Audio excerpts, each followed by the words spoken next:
Welcome back.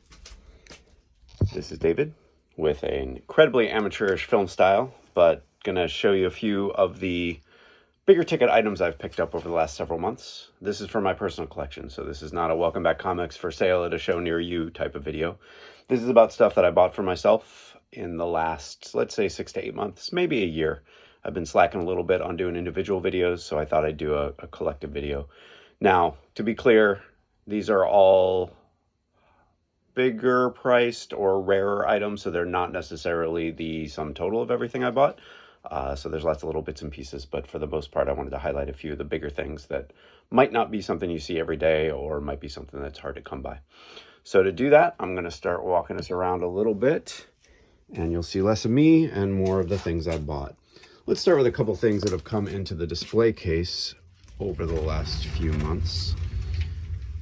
Now, again, there's some little pieces like this Corgi Captain Marvel. Not a big deal, not very expensive, not what I'm highlighting this time.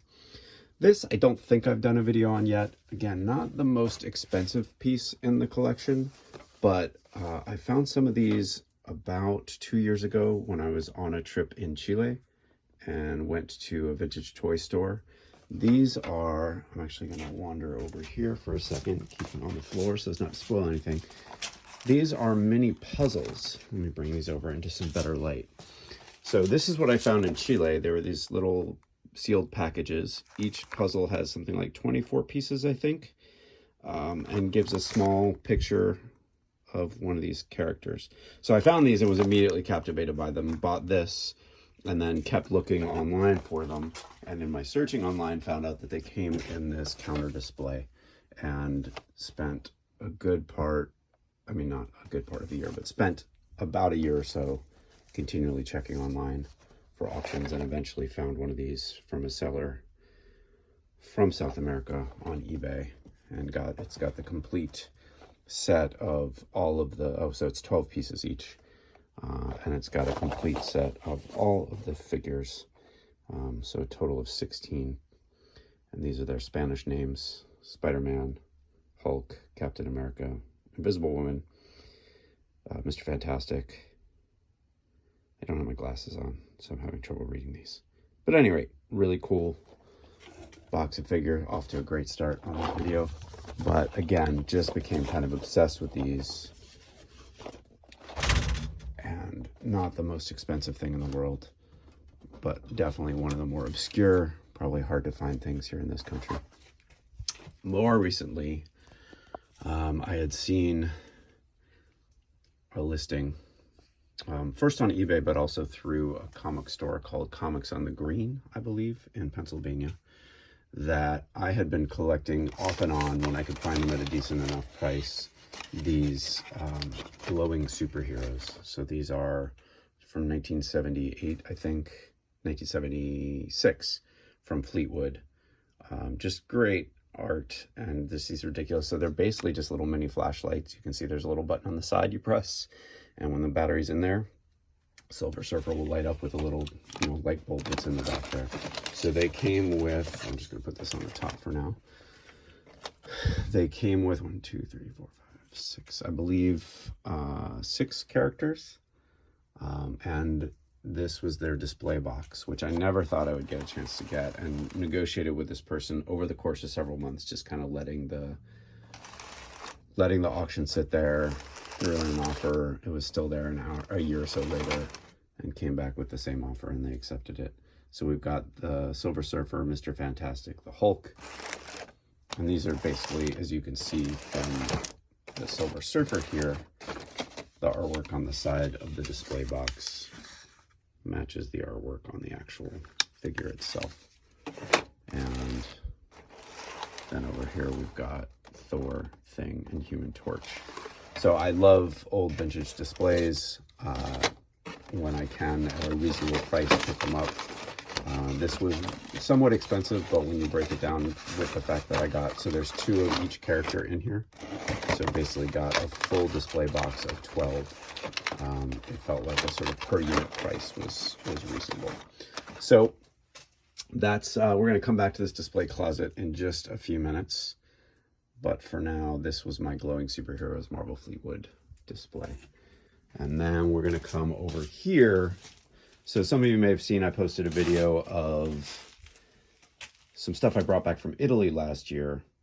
And in my search to continue to find some of the Halloween masks from Italy, which are just incredible, I found an online vendor named Vintage Toys Box in Italy, and they had this listed for display, which is an old pedal car from 1980. You can see in Marvel Comics back when they were a division of the Cadence Chemical Corporation, or Cadence Industries. I can find zero information about this. I don't know if it was ever available for the public, if this was a demo version. Obviously, you can see here it does not have its steering wheel, but you would have a little child sit in the seat and pedal this car, and if there was a steering wheel, it would actually move. I loved this immediately when I saw it. Just the thing motif on it. It sort of has, I wouldn't be surprised if this was maybe from like a Flintstones mold or something that was also being done, although by the 80s maybe not. So just a really cool, I think the graphics on this, nothing special, but are really neat and very cool, but mostly it's the thing textured molded plastic for the car that just made it a must-have. I will say it is incredibly cheap for people in Italy to ship stuff to the US. I feel like shipping for this, which is not super heavy, but definitely bulky, and they packaged it well. So the car was in a box that was probably 5 feet tall, and I think it only cost about $100 for them to ship it to me. But this was something, again, I went back and forth. We had some negotiations online. It was sitting in their online toy store. And eventually I pulled the trigger and we found a price that worked for me. Like I said, I've never seen anything like this before. If you're one of the 3 people who ends up watching this video and you know anything about it, please feel free to drop that information in the chat or in a comment. So, and while we're on Fantastic Four and the Thing, this was very much an impulse buy one day on eBay. This is the Ben Cooper Thing costume from, I want to say maybe 1966. I don't remember if this has a 1967. So both my interest in Halloween masks definitely kind of increased a little bit when I was in Italy, because theirs are really cool. And I had known about this for some time, as in box being pretty rare. I believe also that we may see some of these costumes, or maybe the 70s versions of them, in the upcoming Fantastic Four movie. But I just thought this costume is great. It is missing the little string and the former owner. I won't display it for too long, but has their name written on the inside. But to find this in box is very rare. The box obviously in a little bit of beat up shape. We got the plastic kind of on the bottom there, but the costume is complete. It is pretty. I'm not going to wear it ever, but that's okay. And we've got the old style costumes where they thought it made sense to put the name of the character on the chest plate instead of just letting the costume do the work for it. But this one's pretty cool. So again, I believe the Thing came back in the 1970s as a costume. This is the first version of it, in the 1967 version, still in the box. It is a bit disappointing that the box isn't, aside from being stamped with the Thing on the side, it's obviously not Marvel branded at all, or even particularly superhero branded, as some of the later Ben Cooper costumes were. But also very cool. Got it for, I think, a decent price, about half of what the person had originally posted it for. And yeah, so then the last couple things I mentioned being the fan display. So we're going to go for a moment over here, back to this same shelf. And this is courtesy of Lester Vintage Toy Shop. And I think that's probably not their full name, but that's who you'll know them as the folks who do Toy Shop on Tour. They are amazing. And this is a Corgi display, and you can kind of see in the corner here, it goes down. Obviously, it's hidden a little bit by some of the other stuff I've got propped up in front of it. None of the graphics are really hidden, except, let's see if I can do this without making too much of a mess.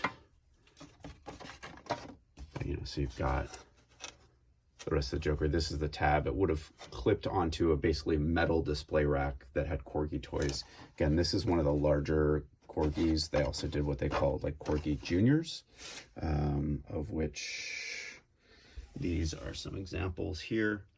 They had a lot of supers. And one of the things that I like about this display, and just again, finding old store stock signage is really great, but particularly the fact that this was a company that had, and might still even have, both Marvel and DC license. So this was back in the same time that Mego was able to do that, in the late 1970s. This is a 1979 copyrighted signage. I love the kind of like weird shape of Spider-Man's head. It's almost like his forehead is elongated. So, you know, back in, you can kind of see with the Hulk as well. Cap seems like a more standard stock image, and the DC characters look a little bit more usual than their counterparts. But the Hulk face and that Spider-Man head, it was back before there was like rigorous, I think, control over what the images were going to look like in marketing. So again, I just think it particularly cool to find a piece of old store display signage that has both DC and Marvel characters on it. I also do like Corgi stuff a lot. The lighting's going to be bad because I need to rewire this rotating display, but you can see some of my other Corgi, you know, Batmobile, Batcopter, Batcycle, Batmobile, another Batcycle that was bigger, Joker and Penguin. I have some Marvel ones as well. If I could rotate that, I could show you, but I like these Corgi things a lot. It's one of the few things you can see as in a brief rundown of my display case here. It's heavily Marvel, but Corgi are one of the things that I do collect, both DC and Marvel. So in that same deal, and I'll describe when I'm showing the next item, the deal and the process with it, where I got this Corgi sign from Lester Vintage Toys. I also got, let me see if this is gonna be well lit enough. I'm trying to not get any like glare on it. This Marvel Superhero Secret Wars, what they call a shelf talker. Again, you can see kind of a bit of a bootleggy feel on Captain America there, although in this case, Spider-Man looks particularly legit. But this was from Mattel back in the 80s. This would have hung on the front of a toy shop shelf with the Secret Wars merchandise behind it. So, you know, both the pegs and the boxed vehicles and playsets and things like that. The story with these and why I'm super excited to have them is, and these are not blemishes on it, I have it pinned to the back of this shelf right now with magnets. I'm still deciding if I'm going to use this shelf with some Secret Wars figures in front of it, or make sort of a custom one where I can display all of my Secret Wars, because I do have a full set and they won't all fit in this case. But I saw these first about, I'm going to say, over a year ago on a toy shop on tour, or might not have even been a toy shop on tour. It may have been a Lester Vintage Toys does occasional like live chats at their store. But either way, I saw these, both the Corgi and the Secret Wars display there. I messaged the shop at the time to ask if they were for sale. And the guys there, by the way, I cannot stress how nice they are and how easy they are to work with. But at the time, they were not interested in selling these. They were keeping them to have around the shop. But this past series of Toy Shop on Tour, and I'll vary the look here a little. I'll go back to some of the other things we've covered. In the more recent Toy Shop on Tour, they were doing some touring around Europe with Billy Galaxy, who's in the US. And towards the end of the show, they ended in Lester Vintage Toys. And Joe, who owns Lester Vintage, was asking Billy if he wanted to take this Corgi display and that Star Wars display. And they didn't say on camera whether or not he did. So I went ahead and messaged Billy Galaxy, and he said, nope, I didn't buy them. And then I messaged Lester Vintage Toys and said, hey, saw you offer these up to Billy. Any chance they're available for sale? And with a little bit of delay, just because Joe was traveling, they said, sure thing. They sent me a price that felt fair to me. I said, great. And they even spotted me the shipping, because it ended up being a lot more than I thought it was going to be. So I, again, can't stress enough how nice those guys are and how easy they were to deal with. And now I have this wonderful Corgi display sign, along with this amazing Secret Wars shelf talker, adding some dynamism to my collection display, along with these other sort of quote-unquote grail items. you know, all of which were at least several $100s to buy. So hope you enjoyed that. It's not my usual sort of video. Hopefully it doesn't seem like bragging too much. I'm super excited about having these in my collection for the time being and was super excited to share them with you. So hope you enjoy them. Till next time.